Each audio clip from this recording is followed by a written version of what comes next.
انتظار کریں آپ کے بیچ حضرت حافظ و قاری قاری مجیب الرحمان صاحب قبلہ تشریف فرما ہے۔ آج ان کی خطابت تھوڑی دیر ہی آپ حضرت کو سماعت فرمانی ہے۔ حضرات ان کی تقریر سننے کے بعد پروگرام ختم ہو جائے گا، لیکن ان کی خطابت سننے کے بعد ہی آپ کو اٹھنا، اسی لیے کہ آپ حضرات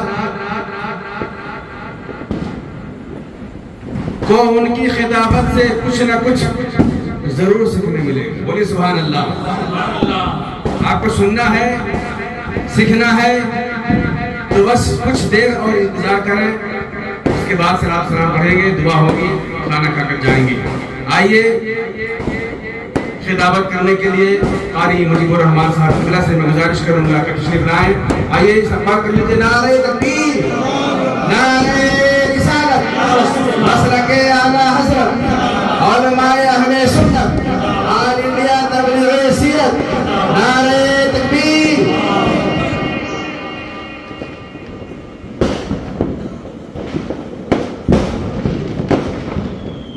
مقتدر علماء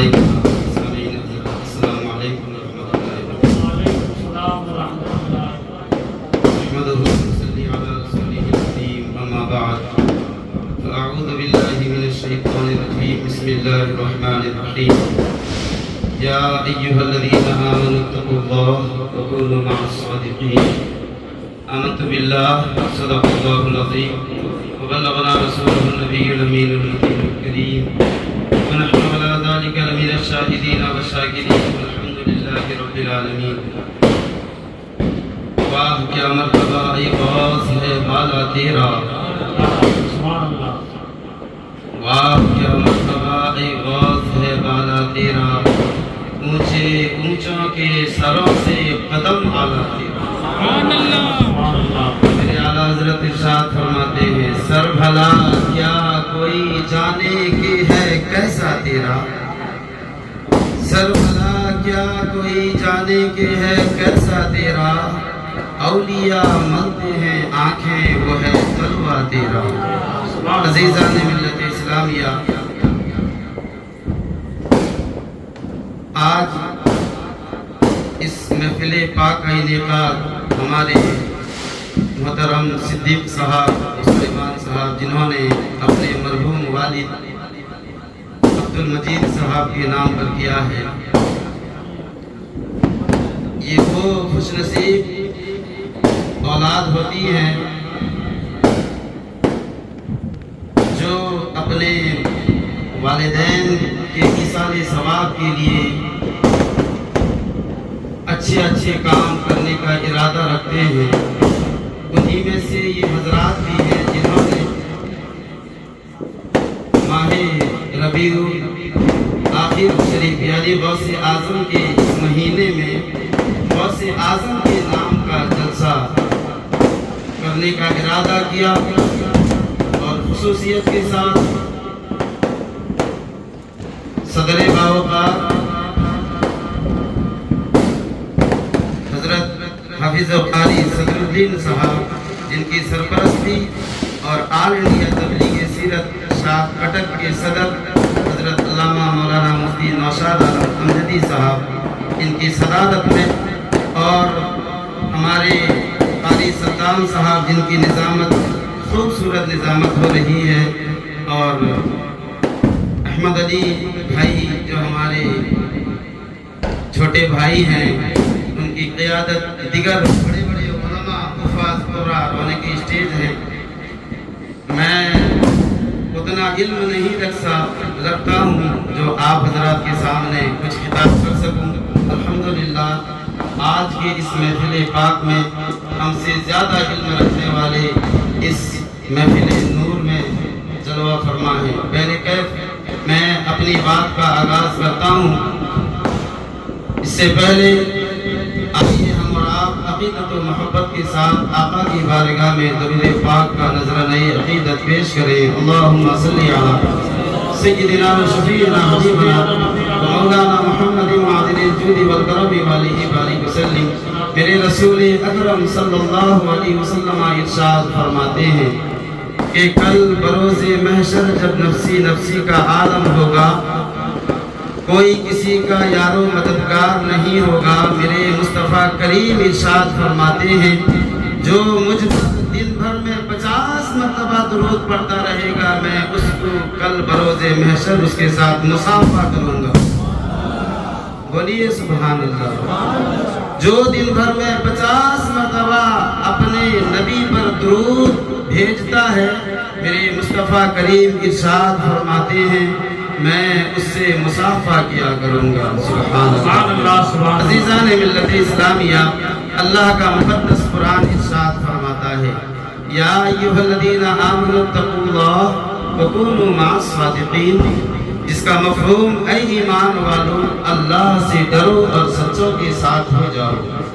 آج کے اس پرامن ماحول میں ہر طبقے فکر اپنے آپ کو بولتا ہے کہ میں سچا ہوں. آپ کسی سے بھی پوچھئے وہ اپنے آپ کو سچا ہونے کا دعویٰ کرتا ہے.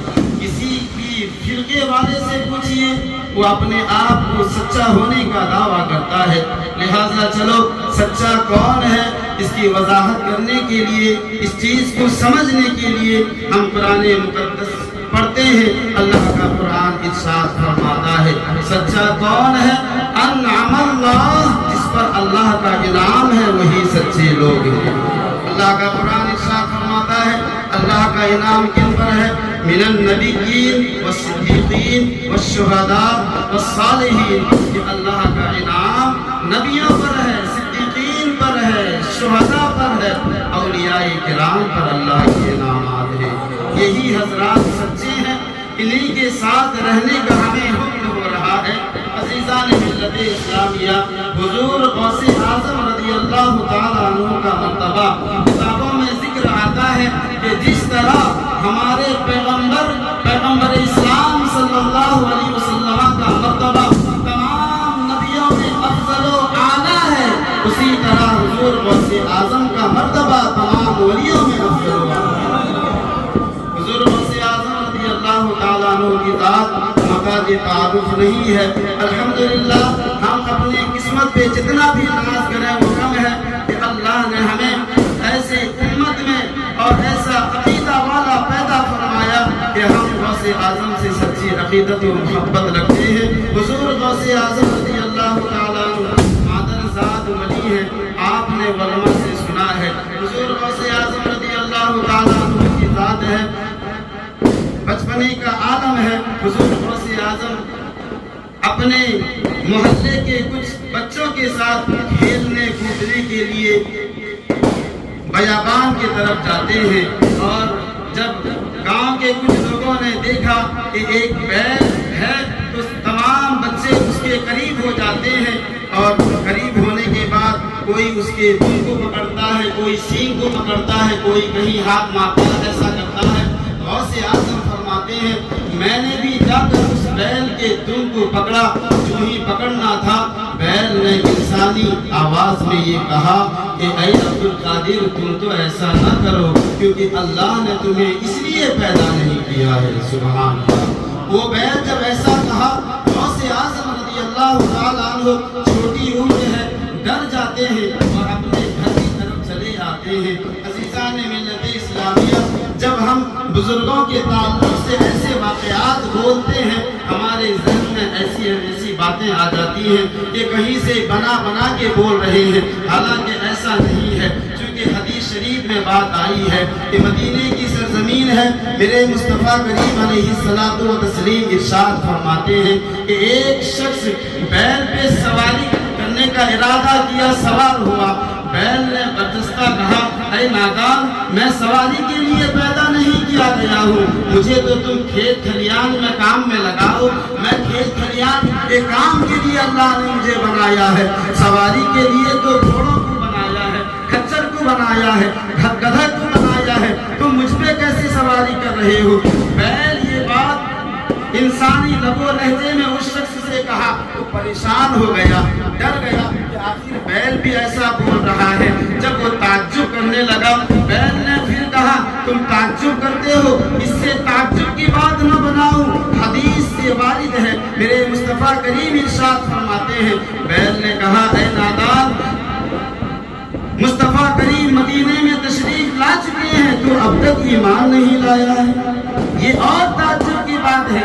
اس نے بھاگتا بھاگتا ہوا آیا، رسول اکرم کی بارگاہ میں حاضری دیا، میرے مصطفیٰ کریم نے اسے دیکھ کے مسکرایا اور کہا کہ آؤ آؤ، مجھے پتا ہے تمہیں کس نے یہاں بھیجا ہے۔ سبحان اللہ، پتا چلا بیل بھی خطاب بول سکتا ہے، اللہ کی عطا سے بیل بھی انسانی زبان سے کہہ سکتا ہے۔ جب ہم غوث اعظم کا ذکر کرتے ہیں، لوگوں کے ذہن و فکر میں ادھر ادھر کی بات آ جاتی ہے۔ تو میں عرض کر رہا تھا، حضور غوث اعظم ڈرے ڈرے گھر آتے ہیں، آنے کے بعد ان کے کانوں پہ ایک صدا آتی ہے، لبیک لبیک اللہم لبیک لا شریک لک لبیک۔ غوث اعظم ارشاد فرماتے ہیں میں پریشان ہو گیا، میں چھت پہ چڑھا اور چھت پہ جا کر جیسے ہی دیکھا، میں کیا دیکھتا ہوں، میری نگاہ جیلان کی، میرا وجود جیلان پر ہے، میرا جسم جیلان پر ہے۔ میں جب چھت کے اوپر چڑھ کے میں نے جب معائنہ کیا، دیکھا مجھے جیلان سے عرفات کا میدان نظر آنے لگا، جہاں سے لوگ لبیک لبیک نعرے تکبیر، نعرے رسالت، جشن غوث الورا، نعرے تکبیر۔ حضرت غوث اعظم رضی اللہ تعالیٰ عنہ اور پریشان ہو جاتے ہیں، اپنی والدہ کی بارگاہ میں آتے ہیں، عرض کرتے ہیں امی یہ کیا سارے معاملات میرے ساتھ ہو رہے ہیں۔ ماں نے کہا بیٹے گھبرانے کی ضرورت نہیں ہے، تم جب میرے شکم میں تھے میں بہت عجیب و غریب خواب دیکھتی تھی، مجھے بہت ساری بشارتیں ملا کرتی تھی، مجھے ایسا لگتا ہے اللہ تمہیں انعام و اکرام سے نوازنے والا ہے۔ عزیزان ملت اسلامیہ، غوث اعظم رضی اللہ تعالیٰ عنہ تھوڑی سے بڑے ہوتے ہیں، چونکہ ان کے والد محترم کا انتقال ہو چکا تھا، ان کے والد نے ان کے لیے کچھ دینار چھوڑ دیے تھے، 80 دینار کتابوں میں ذکر آتا ہے۔ حضور غوث اعظم کے ایک بھائی اور بھی تھے، ان کی امی نے غوث اعظم کو 40 دینار دیے اور 40 دینار اپنے دوسرے بیٹے کے لیے رکھے اور غوث اعظم سے ارشاد فرمایا تم اس دینار کو لے کر جاؤ، کہاں جاؤ؟ بغداد کی سرزمین پر جاؤ اور علم دین حاصل کیا کرو۔ عزیزان ملت اسلامیہ، ہم جس غوث اعظم سے تعلق رکھتے ہیں، جس غوث اعظم سے محبت کرتے ہیں، ذرا ان کے کردار کا معائنہ تو کر کے دیکھو۔ وہ غوث اعظم ابھی بچپنے کا عالم ہے اور جب یہ ساری معاملات ہوتے ہیں، ماں نے انہیں علم دین حاصل کرنے کے لیے بغداد کی سرزمین کو روانہ کرتے ہیں، تمام پونجی اکٹھے کر کے غوث اعظم کے حوالے کرتے ہیں، جاؤ بغداد کی سرزمین پہ جاؤ، علم دین حاصل کرو۔ تو میں یہ کہنا چاہوں گا آج ہمارے علاقے میں ہمارے درمیان قرہ حضرات بھی موجود ہیں، علماء کی جماعت بھی موجود ہے، حفاظ کی جماعت بھی موجود ہے۔ ہم جتنی تاکید سے اپنے بچوں کو دنیاوی تعلیم دیتے ہیں، کہیں نہ کہیں ہمارے اندر یہ کمی محسوس ہو رہی ہے کہ ہم اپنے بچوں کو بھی علم دین حاصل کرنے کے لیے نہ مکتب بھیجتے ہیں نہ مدرسے بھیجتے ہیں۔ دین کی تعلیم پڑھے یا نہ پڑھے ہمیں اس سے کوئی سروکار نہیں رہتا ہے۔ عزیزان ملت اسلامیہ، غوث اعظم اس علم کو حاصل کرنے کے لیے بڑی مشقتیں محنتیں برداشت کرتے ہیں، یہاں تک کہ کتابوں میں ذکر آتا ہے کئی مہینے غوث اعظم علم دین حاصل کرنے کے لیے محنت و مشقت کو برداشت کرتے ہیں، گھاس کھا کے دن بتاتے ہیں، پتے کھا کے دن بتاتے ہیں، جنگل کے پھل کھا کے دن بتاتے ہیں۔ آج کا تو ماحول ایسا نہیں ہے، الحمدللہ اللہ کے فضل سے ہمارے گھر میں اب 3 وقت کے کھانے نہیں بلکہ آج کل تو ہم 5 وقت کے کھانے کھاتے ہیں، لیکن اس کے باوجود بھی ہم اللہ کا شکر نہیں ادا کرتے ہیں۔ عزیزان ملت اسلامیہ، ہم غوث اعظم کے ماننے والے ہیں، حقیقت میں ہم ہی ماننے والے ہیں، ہم ان سے عقیدت رکھتے ہیں، ہم ان سے محبت رکھتے ہیں، لیکن ضرورت ہے ان کے کردار پہ بھی ہم عمل کریں، ان کے کرتوت پہ بھی ہم عمل کریں۔ انہوں نے جو یہاں پہ کام کر کے گیا ہے اس پہ بھی ہماری نگاہ رہے۔ عزیزان ملت اسلامیہ، قرآن مقدس ارشاد فرماتا ہے یا ایھا الذین آمنوا اتقوا اللہ، اے ایمان والو اللہ سے ڈرو۔ ہم اور آپ اللہ سے کتنا ڈرتے ہیں؟ ہمیں اور آپ کو کا پتہ ہے. آپ اندازہ لگائیے ہم کس طرح کے ڈرتے ہیں. کوئی گناہ ایسے نہیں ہے جسے ہم کرتے نہیں ہیں. اس لیے ہم سب سے ڈرا کرتے ہیں, اللہ سے ہم نہیں ڈرتے, اور جو اللہ سے ڈرتا ہے وہ کسی سے ڈرا نہیں کرتا. عزیزان ملت اسلامیہ, جس غوث اعظم کا ہم ذکر کرتے ہیں, جس غوث اعظم کا ہم لنگر کھاتے ہیں, وہ غوث اعظم اللہ سے کتنا ڈرا کرتے تھے. ملاحظہ کریں, شیخ سعدی شیرازی رحمۃ اللہ علیہ اپنی کتاب میں لکھتے ہیں, ایک مطاف میں ایک شخص کو میں نے دیکھا کنکروں پہ پتھروں پہ اپنے سر کو جھکایا ہوا ہے, زاروں قطار رو رہا ہے. میری طرف توجہ رکھیں, جس غوث اعظم کا ہم نام لیتے ہیں, جس غوث اعظم کے نام پر ہم فاتحہ کراتے ہیں, ننگر نیاز کرتے ہیں, وہ غوث اعظم اللہ سے کتنا ڈرتے ہیں اور ہم کتنا ڈرتے ہیں. بزرگ لکھتے ہیں, شیخ سعدی شیرازی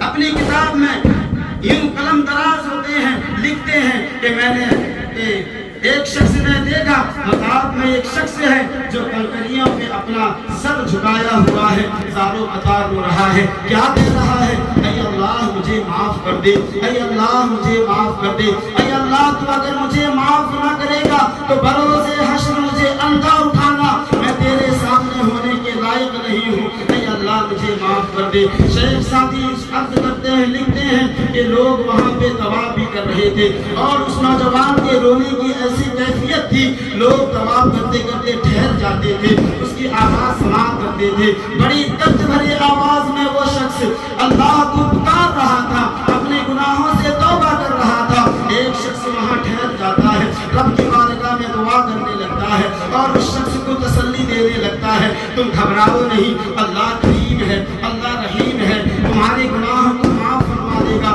تم اس طرح کیوں لگ رہے ہو, تم اس طرح کیوں سسک رہے ہو, ضرور اللہ گناہوں کو معاف کرنے والا ہے, تمہارے گناہوں کو معاف کر دے گا. وہ شخص چونکہ نقاب پوش تھا, سروں پہ کپڑے لگے ہوئے تھے, زاروں قطار اللہ کی بارگاہ میں لو لگائے زاروں قطار رو رہا تھا. اے اللہ اگر تو مجھے معاف نہ کرے گا تو بروز حشر مجھے اندھا اٹھانا. وہ شخص کھڑا ہو کر اسے تسلی دے رہا تھا. دل میں یہ خواہش پیدا ہوتی ہے, اتنا زاروں قطار رونے والا کون شخص ہے, کتنا بڑا گناہ کر لیا ہے, کیسا گناہ کر لیا ہے جو اس طرح زاروں قطار آہو بکا کر رہا ہے, رب کی بارگاہ میں گڑ گڑا رہا ہے. وہ شخص کہتا ہے کہ جب اس نے سجدے سے سر اٹھایا, میں نے اسے دیکھا, جب چہرے پہ نگاہ پڑی تو میرے پاؤں کے تلے سے زمین کھسک گئی. میں نے دیکھا یہ اور کسی کی ذات نہیں, شیخ عبد القادر جیلانی کی ذات ہے, جسے ہم اور آپ غوث اعظم کے نام سے یاد کرتے ہیں. اتقوا اللہ, اللہ سے کس انداز سے وہ ڈرا کرتے تھے, اللہ سے کیسا ان کے دلوں میں کیسا خوف اللہ کا ہوا کرتا تھا. ولیوں کا سردار ہے, ولیوں کا بادشاہ ہے, اس وقت تک دنیا میں کوئی ولی نہیں بن سکتا جب تک غوث اعظم اسے سند نہ عطا کر دے, جب تک اس کے کندھے پہ مہر نہ لگا دیں تب تک وہ اللہ کا ولی نہیں بن سکتا. لیکن اللہ سے خوف کا اندازہ تو لگائیے, زاروں قطار حرم کعبہ میں رو رہے ہیں, اللہ کی بارگاہ میں گڑ گڑا رہے ہیں. میرے عزیزوں, میرے بزرگوں, میرے دوستوں, آج ہم اور آپ بھی ہیں, ہم اور آپ اللہ سے کس قدر ڈر رہے ہیں. کون سا گناہ ایسا نہیں جسے ہم نہیں کر رہے ہیں. چوری ہم کر رہے ہیں, دغا بازی ہم کر رہے ہیں, زنا خوری ہم کر رہے ہیں, سود کا کاروبار ہم کر رہے ہیں, نمازیں ہم چھوڑ رہے ہیں, ساری گناہ ہم ہی کرتے ہیں. میرے عزیزوں, میرے دوستوں, کیا یہی غوث اعظم کا پیغام ہے, کیا یہی غوث اعظم کا سبق ہے؟ اگر یقین جانیے, اگر ہم غوث اعظم سے سچی عقیدت رکھتے ہیں تو انہیں ان کی سوانح حیات پہ بھی ہمیں عمل کرنی چاہیے. وہ غوث اعظم رضی اللہ تعالیٰ عنہ کی ذات ہے. اللہ کا قرآن ارشاد فرماتا ہے, یا ایھا الذین آمنوا اتقوا اللہ, اے ایمان والو اللہ سے ڈرو اور غوث اعظم کے ساتھ ہو جاؤ, خواجہ غریب نواز کے ساتھ ہو جاؤ. اللہ سے ڈرتے رہو گے, ان کے ساتھ چلتے رہو گے, یہاں بھی کامیاب ہو جاؤ گے, وہاں بھی. نعرہ تکبیر, نعرہ رسالت, مسلک اعلی حضرت, علماء کرام, عالمیت تکبیر سیرت, نعرہ تکبیر. میرے عزیزوں, میرے دوستوں, آپ علماء سے قریب ہوئیے, دین کی باتیں سیکھیے اور اپنے مسائل کو سیکھنے کی کوشش کیجیے. یہ علماء آپ کو یہاں بھی کامیابی کرانے کے لیے دعائیں کرتے آخرت کے اچھے اعمال کرنے کے لیے بھی تمہیں صلاح دیتے ہیں، تمہیں سیدھی راستہ چلانے کے لیے یہ تمہاری رہبری کیا کرتے ہیں۔ آپ نے علماء سے سنا ہوگا حضور غوث اعظم رضی اللہ تعالیٰ عنہ اس 40 دینار کو لے کر کہاں بغداد کی سرزمین کو چلتے ہیں پڑھنے کے لیے، علم دین حاصل کرنے کے لیے، قال اللہ قال رسول کو سیکھنے کے لیے، اللہ اس کے رسول کے پیغام کو سیکھنے کے بعد لوگوں تک پہنچانے کے لیے، اس اچھے کام کے لیے غوث اعظم اپنے علاقے کو چھوڑتے ہیں، اپنی ماں کو چھوڑتے ہیں، اپنے بھائی کو چھوڑ کر پردیش چلے جا رہے ہیں۔ کھانے کا کوئی انتظام نہیں، سر و سامان کچھ بھی نہیں ہے۔ آج تو سفر کے لیے ہمارے پاس ایروپلین کا انتظام ہے، ہوائی جہاز کا انتظام ہے، بائک کار وغیرہ کا انتظام ہے۔ اس وقت کا معاملہ یہ تھا کہ لوگ جب ایک جگہ سے دوسری جگہ سفر کیا کرتے تھے، قافلے کے ساتھ سفر کیا کرتے تھے، 2 4 10 50 100 لوگ ہوتے تھے، تب وہاں سے سفر ہوتا تھا۔ غوث اعظم پڑھنے کے لیے قافلے کے ساتھ جاتے ہیں۔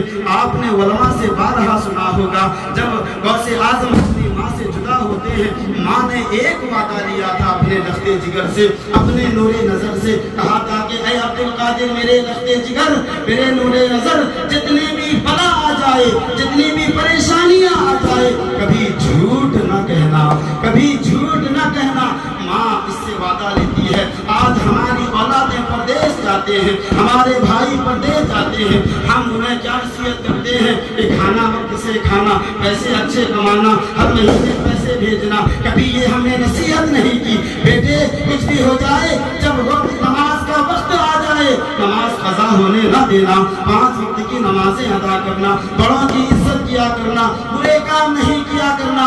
اس کی نصیحت ہم نہیں کرتے، بلکہ اس دنیا کی ہوس میں ہم یہی نصیحت کرتے ہیں بیٹے اچھی جگہ دے پیسے، اچھا پیسہ کمانا، پیسے بھیجنا، ہم یہاں تاج محل تعمیر کریں گے، ہم یہاں تاج محل بنائیں گے۔ غوث اعظم کا ایک فرمان سنتے چلیے، میرے غوث اعظم رضی اللہ تعالیٰ عنہ ارشاد فرماتے ہیں میں مکان یہاں بناؤں گا، میں تاج محل یہاں بناؤں گا، 60 سال 70 سال 80 سال 100 سال کے بعد اس دنیا سے میں چلا جاؤں گا اور میرا بیٹا اس پہ عیش کرے گا، میرا پوتا اس پہ عیش کرے گا۔ غوث اعظم ارشاد فرماتے ہیں تو نے عمر بتا دی عمارت بناتے بناتے اور تیری آنکھیں بند ہو گئی، تیرا انتقال ہو گیا، اس پہ بیٹا عیش کر رہا ہے، بروز حشر اس مکان بنانے کا حساب تو دے گا۔ غوث اعظم کی سے ہم عقیدت رکھتے ہیں، وہ غوث اعظم ارشاد فرماتے ہیں اور ہمارا کارنامہ ایسے ہی ہے، بیٹے کو بھیجتے ہیں پیسہ کماؤ، دغا کرو، چوری کرو، کیا کیا نہیں ہوتا ہے، پیسہ بھیجتا ہم عمارت بنانے میں لگے ہیں، عمارت بنانے میں لگے ہیں، نماز کو چھوڑ دیتے ہیں، دین کے کام کاج کو چھوڑ دیتے ہیں، دولت کے پیچھے بھاگ رہے ہیں، دولت کے پیچھے بھاگ رہے ہیں، اسے اکٹھا کرنے کی کوشش کر رہے ہیں، اس سے بینک بیلنس کر رہے ہیں، LIC کر رہے ہیں، بنگلہ بنا رہے ہیں۔ غوث اعظم ارشاد فرماتے ہیں سب کچھ بنا لیا، اب اس پہ ہماری اولاد عیش کرنے والی ہے، رہنے والی ہے، لیکن حساب تو تم ہی کو دینا ہوگا۔ عزیزان ملت اسلامیہ، عرض کر رہا تھا غوث اعظم سے ماں نے وعدہ لیا کتنی بھی مصیبت ہو جھوٹ نہ کہنا، تاریخ بتاتی ہے غوث اعظم قافلے کے ساتھ چلے جا رہے ہیں علم دین حاصل کرنے کے لیے۔ ایک جنگل آتا ہے، بیابان علاقہ ہے، ڈاکوؤں کا علاقہ ہے، ڈاکوؤں نے گھیرا اور اس قافلے کو لوٹ لیا۔ ایک ڈاکو نے پوچھا اے بچے تمہارے پاس بھی کچھ ہے؟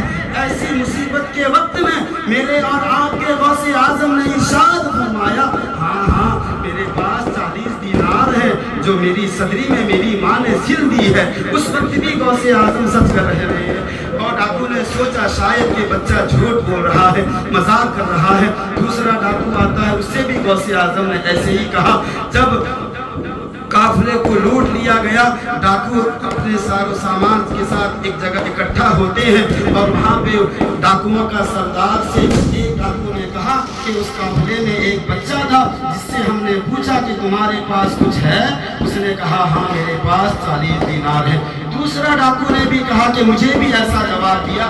ڈاکو کا سردار نے کہا جاؤ اس بچے کو پکڑ کر لے کر آؤ۔ اس بچے کو لاتے ہیں جسے ہم اور آپ عبد القادر جیلانی کہتے ہیں، جسے ہم اور آپ غوث زندانی کہتے ہیں۔ غوث اعظم رضی اللہ تعالیٰ عنہ قریب آتے ہیں، ڈاکوؤں کا سردار پوچھتا ہے اے بچے تمہارے پاس بھی کچھ ہے؟ غوث اعظم وہی جواب دیتے ہیں ہاں میرے پاس 40 دینار ہیں جو میری ماں نے میرے ایبے میں میرے صدری میں سی رکھی ہے۔ ڈاکوؤں کا سردار جب صدری کی تلاشی لیتا ہے اس سے 40 دینار نکلتے ہیں تو وہ کہتا ہے اے بچے اس معاملات میں اس ماحول میں اس ہمہ ہمی کے ماحول میں سب تو اپنے خزانے کو چھپانے کی کوشش کرتے ہیں، کوئی پیسے اپنے ڈاکوؤں سے بچانے کی کوشش کرتا ہے، کوئی زیورات ڈاکوؤں سے بچانے کی کوشش کرتا ہے۔ ایسے پرفتن ماحول میں تم نے سچ کیوں کہا؟ غوث اعظم رضی اللہ تعالیٰ عنہ ارشاد فرماتے ہیں اے ڈاکوؤں کے سردار سنو، جب میں قافلے کے ساتھ اپنے گھر سے نکلا، میں جب اپنی ماں سے رخصت ہوا، میری ماں نے مجھ سے ایک وعدہ لیا اے میرے لال اے عبد القادر جیلانی جتنی بھی مصیبت آ جائے کبھی جھوٹ نہ کہنا۔ اس لیے ڈاکوؤں کے سردار میں کیسے اپنی ماں سے بے وفائی کر سکتا ہوں؟ میں نے اس سے وعدہ کیا ہے کہ میں کبھی جھوٹ نہیں کہوں گا، چاہے کتنی بھی پریشانی آ جائے میں سچ کہوں گا، اس لیے ماں سے وفا نبھانے کے لیے میں نے سچ کہا ہے۔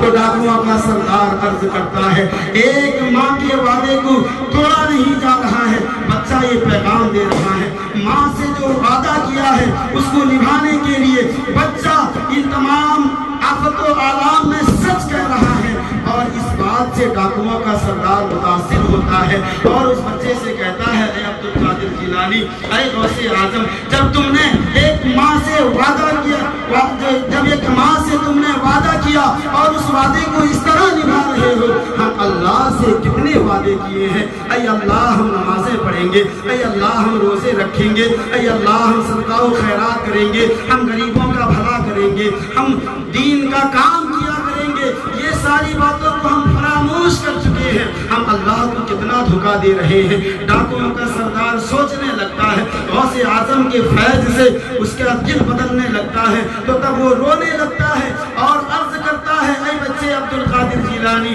اب میرا راستہ یہ نہیں ہے بلکہ تمہارے اس کردار نے، تمہاری سچائی نے میری آنکھیں کھول دی ہے۔ جب تم ماں سے کیے ہوئے وعدے کو توڑ نہیں سکتے، بھلا ہم اللہ سے جو وعدہ کیے ہیں کتنا توڑ چکے ہیں، اب ہم توڑنا نہیں چاہتے ہیں۔ اے عبد القادر جیلانی اپنا ہاتھ آگے بڑھائیے، ہمیں توبہ کر کے مسلمان بنائیے۔ ایک سچائی لوگوں کو دامن اسلام میں بنا دے رہا ہے۔ غوث اعظم رضی اللہ تعالیٰ عنہ کی ایک سچائی ان تمام ڈاکوؤں کے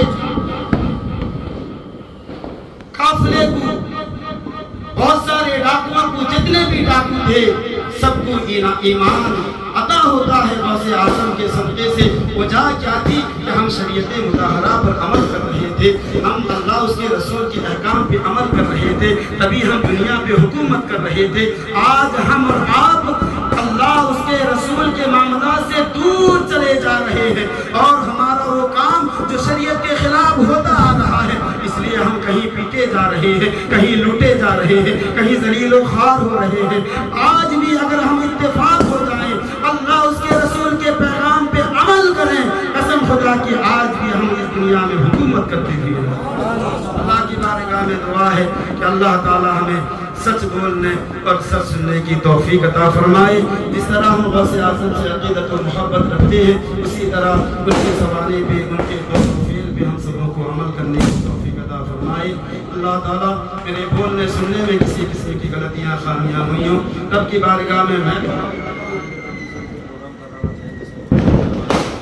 آپ بھی توبہ کریے۔ استغفر اللہ ربی من کل ذنب واتوب الیہ، اشہد ان لا الہ الا اللہ واشہد ان محمدا عبدہ ورسولہ۔ جس طرح ان بچوں نے، ہمارے صدیق صاحب اور سلیمان صاحب، انہوں نے اپنے والد کے نام پر ان کے ایصال ثواب کے لیے تبلیغ سیرت کے بینر تلے جشن غوث اعظم کی محفل کا انعقاد کیا ہے، اسی طرح ہم اور آپ کو بھی ایسا کرنا چاہیے۔ اس سے کیا ہوتا ہے، یہ جو اسٹیج ہے، یہ اس سے علم کا خزانہ لٹایا جاتا ہے۔ جیسے ہم سے پہلے آپ نے حضرت مولانا مطیع الرحمان صاحب سے بہت ساری دین کی باتیں سیکھی، اس سے کیا ہوتا ہے، اس سے بڑا فائدہ ہوتا ہے۔ میرے رسول اکرم صلی اللہ علیہ وسلم ارشاد فرماتے ہیں، ایک عابد رات بھر نماز پڑھتا رہے رہے اور ایک آدمی ایک عالم دین کے سامنے تھوڑی دیر علم سیکھنے کے لیے بیٹھ جائے، اس رات عبادت کرنے سے بہتر ہے علم دین کا سیکھنا۔ اس لیے یہ محفل پاک، اس سے ہمیں اور آپ کو سیکھنے اور سکھانے کا ماحول بنتا ہے۔ میں گزارش کروں گا جو لوگ بھی اس طرح کے پروگرام کرنا چاہتے ہیں وہ ہمارے صدر صاحب جو آل انڈیا تبلیغ سیرت قبلہ ہے، اس کے علاوہ اپنے مساجد کے ائمہ حضرات سے رابطہ کریں۔ اللہ تعالی ہم سبوں کو نیک عمل کرنے کی توفیق عطا فرمائے۔